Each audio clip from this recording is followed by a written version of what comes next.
So should I do it via the timeline? Yeah, we'll do the timeline. So 37, he's born. 39, she's born. Start of World War II.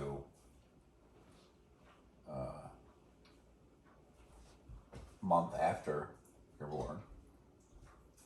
When was I born? 39. In September or August. Right, and so the Blitzkrieg was September 1st, 1939, or 30th, whatever. It was September 1st, 1939. 39. See? The Germany invaded Poland. Right, which is really what started it all. So that was only 2 weeks after she was born. So fast forward to the war, and there's a whole slew of stories about both of their experiences of the war, but we'll shelf those for now. Then, at some point, Opa's mother, at the end of the war, I'm going to guess it was probably the last winter, perhaps, goes to a church, goes to their church, maybe, or a church, not sure, a church. And at the time, they had like clothing drives. Everything was in short supply. Food, clothing, everything. So his mother had an opportunity to go to a church where they were having, I suppose, some sort of clothing drive. The Church World Service was the one who brought, who came and made the drops of clothing, of supplies and whatever. Clothing drop. Yeah, but wait a minute. If I understand where you're going with this story, Yeah. then it pertains to me, right? Yeah, Yes. she grabbed No. clothing from This during the war, wasn't it? Is this? No, No. it was It was after the war. So After this is the where war,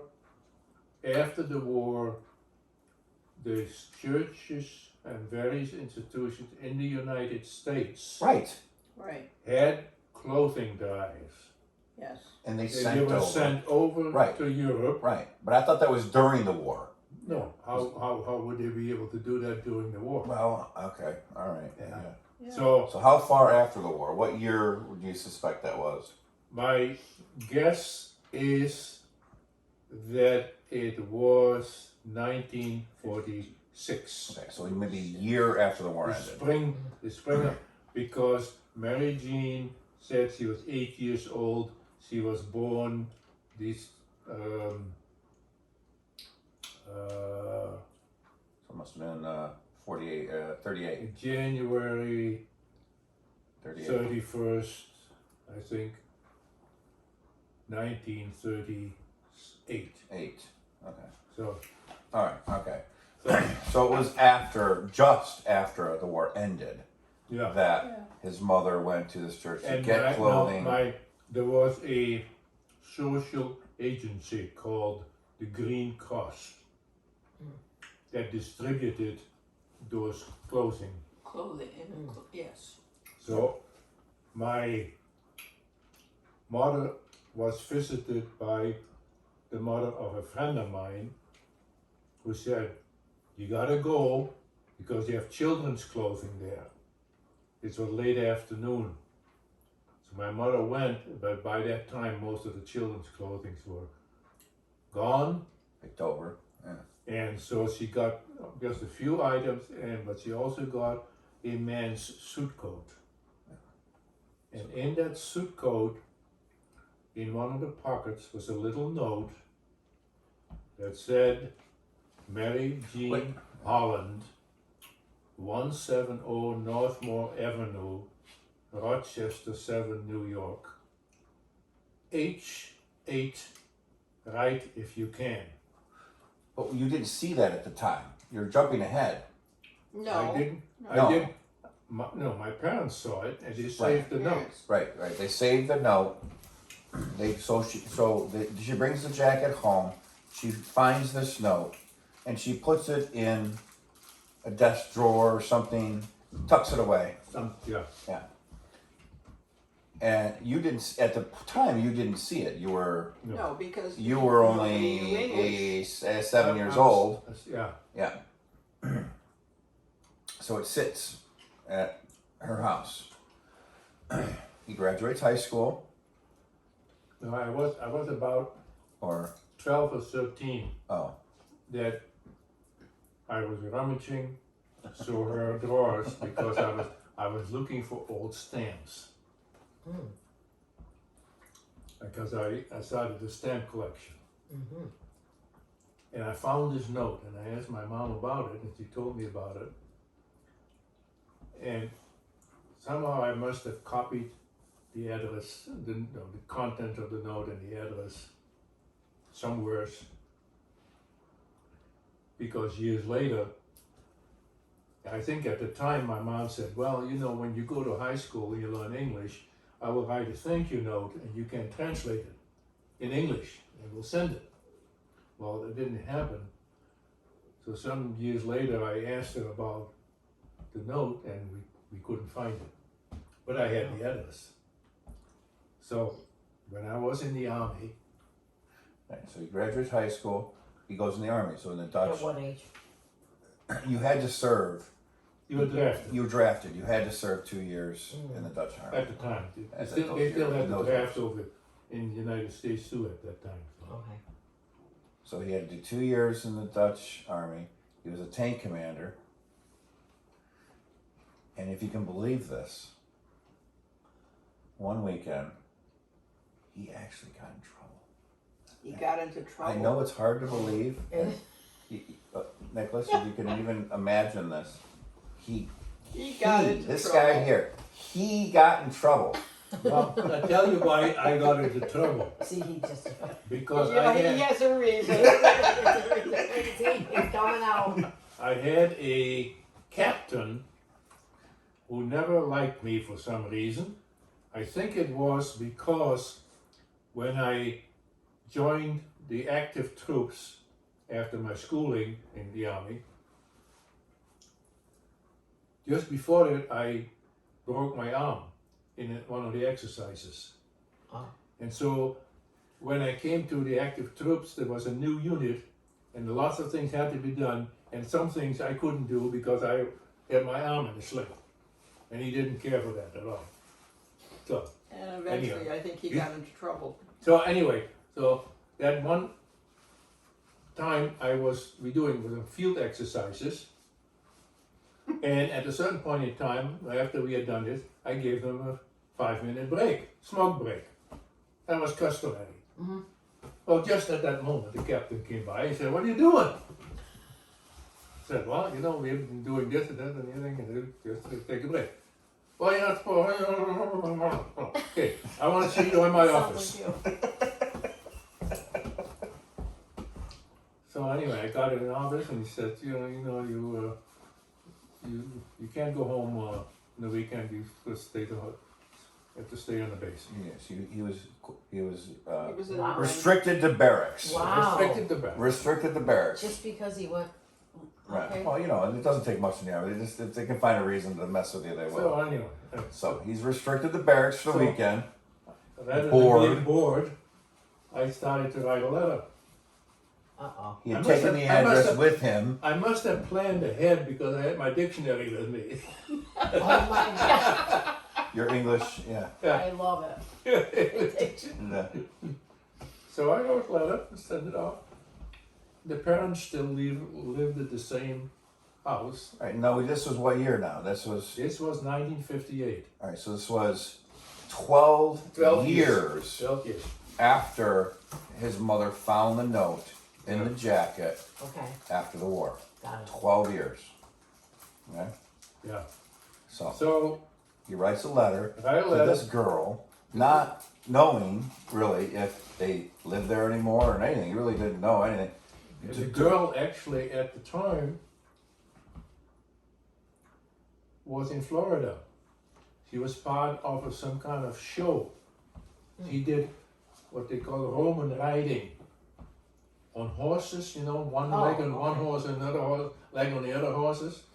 Mhm. That's what he did at the time. And so they forwarded a letter to her, and so she wrote back, surprised of course.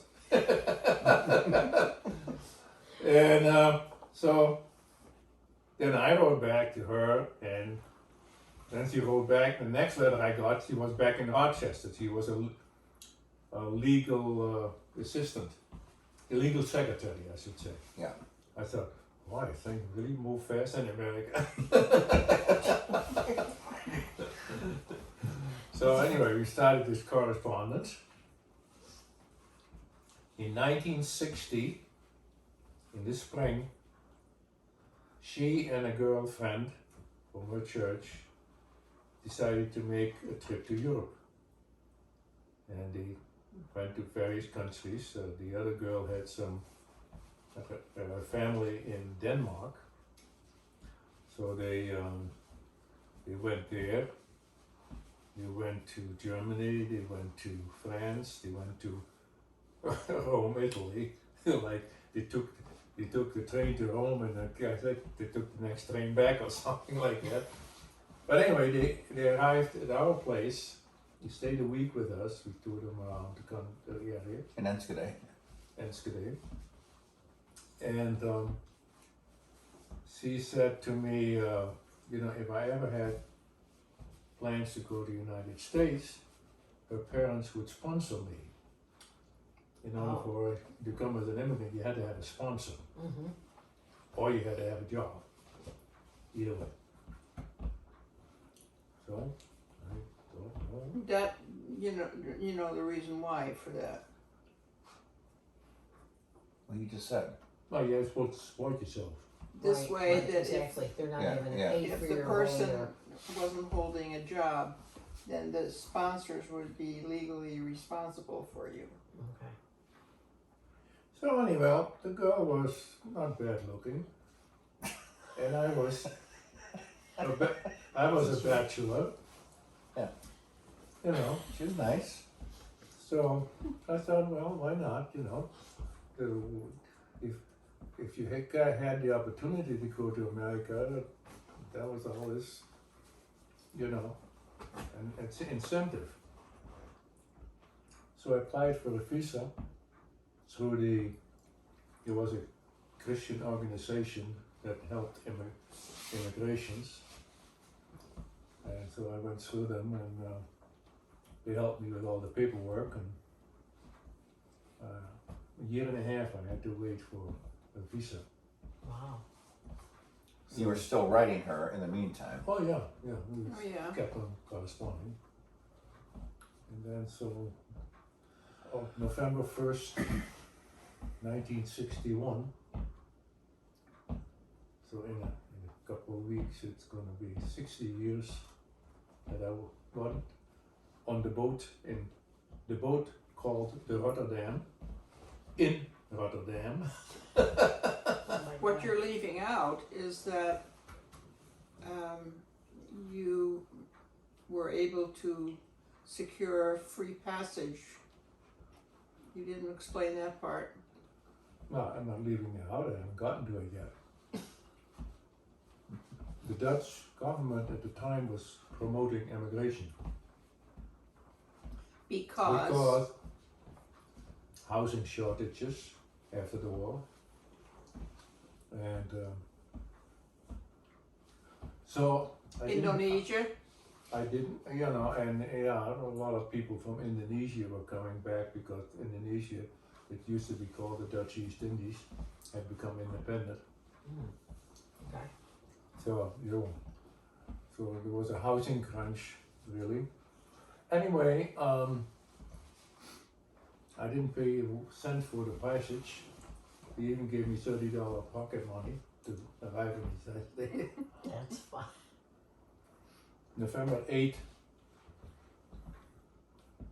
So 1961, I got on a arrived. boat, on a ship, and took 1 week on a ship to cross the ocean.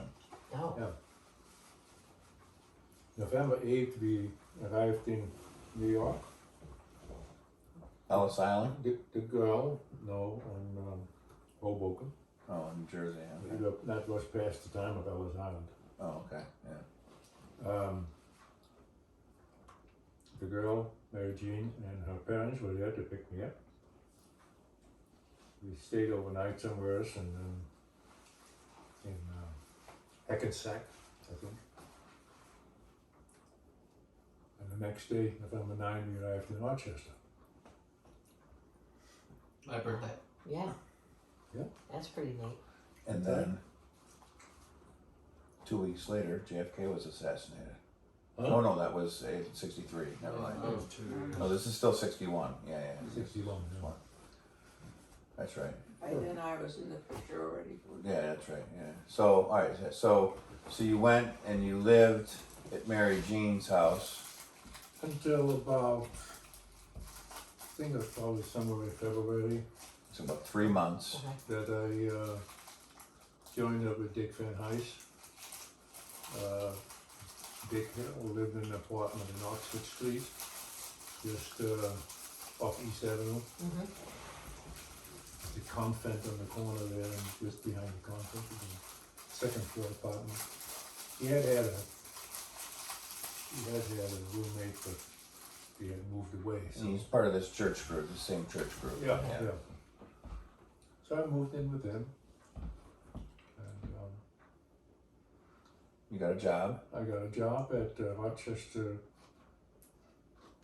Lincoln Rochester. Lincoln Rochester Company, Lincoln Rochester Trust Company, which later became Chase. Oh, okay. That's great.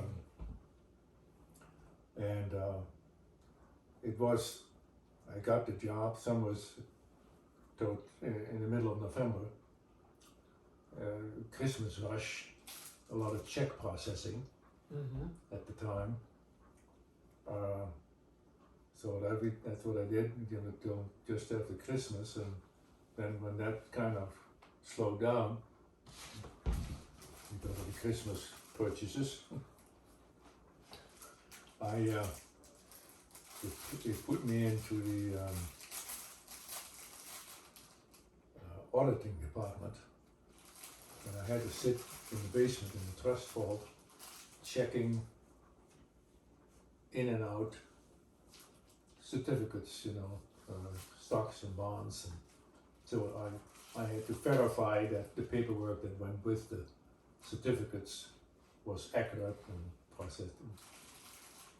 So I didn't really relish that very much, just sitting in the basement there all the time. Oh, yeah, Yeah, no. right. So- That's not real fun, is it? Awful.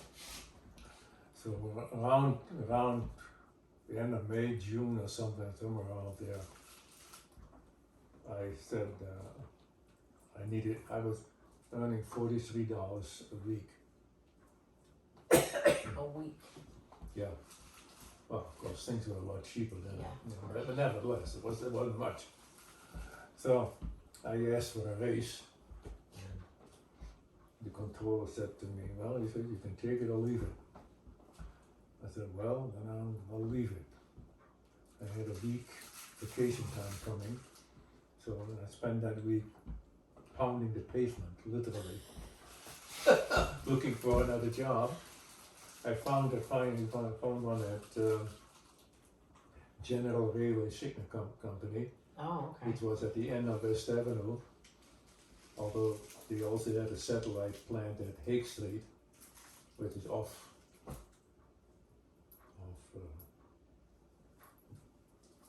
Lexington? no, it's off West Avenue, really, yeah. Somewhere between Bull's Head and the Buffalo Road, Mm-hmm. a turn off. Anyway, I found a job. I doubled my pay. All of a sudden, I was making $79 a week. Wow. Yeah. That's a big jump. As a timekeeper, so. Yeah.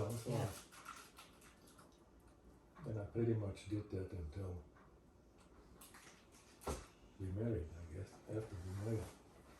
Right. So In the meantime, I decided that if I wanted to do something better, I better get some more schooling. Oh, boy. So then you went back before you saw her, or No, no? Or were you right before you went back? You were set to go back, right? I planned in 1963. I planned to go back for a week to Holland. But before I went, I met her at the youth. Right. So they go Retreat. to. Then I found He out. gets invited to go, or he gets. Who? How did you hear about this retreat? Well, I was part of the young adults group No. That's in Brick. Central Presbyterian Church Presbyterian, called the Downtowners. Yeah. She was part of the youth group Young Adult Fellowship in Third Presbyterian Church. Every year, the youth groups of various, mainly Protestant churches in the Rochester area would come together for a retreat. In Corning. Okay. Well, not always the same time. In '62, we went to Association Island, Oh yeah. but Which is then it was still where we ended up going. Like, then it was still an island, you know. Another story. yeah, that's not a whole other story. So each year there was a different youth group that would organize the retreat. Mhm. 63, her group was organizing the retreat, and you were what, treasurer or secretary? Treasure. Treasurer of that particular organizing committee, let's say.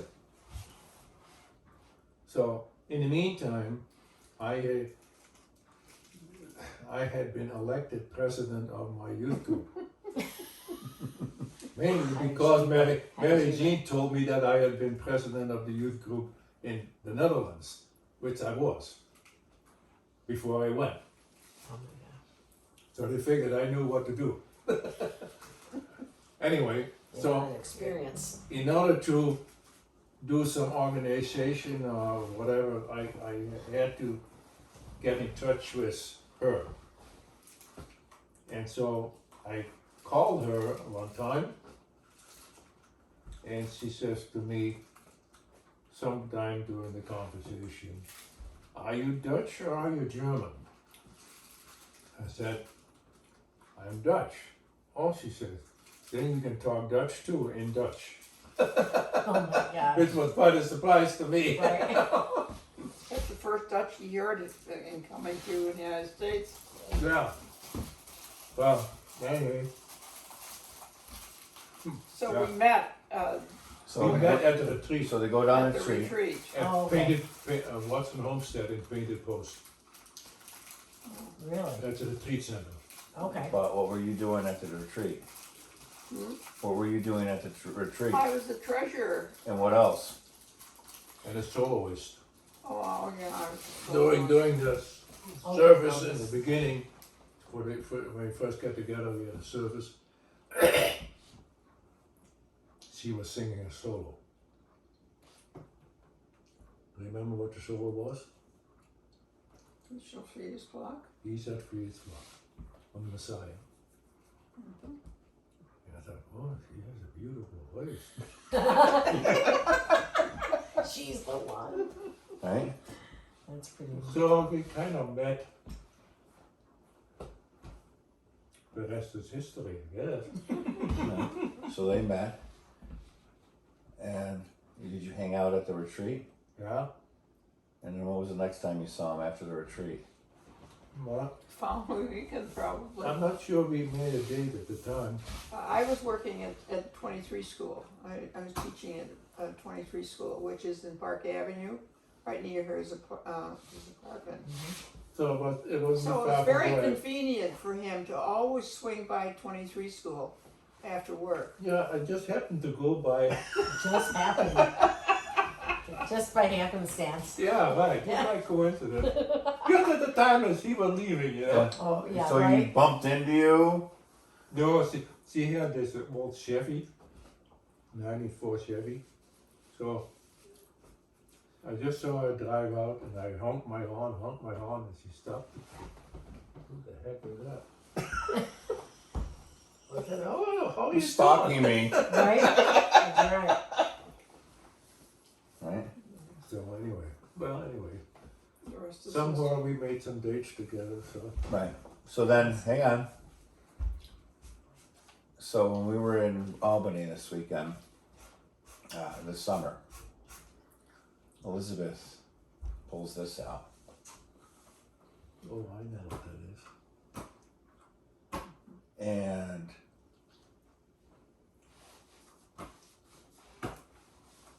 how did she obtain this? Tell. I thought Tell- what we were talking about was building up to that. It is. Oh, okay. It totally I is. thought we kind of This just is like, what happens next. I thought They we hang kind out of for a just, like, while. Disconnected. They hang out for a while.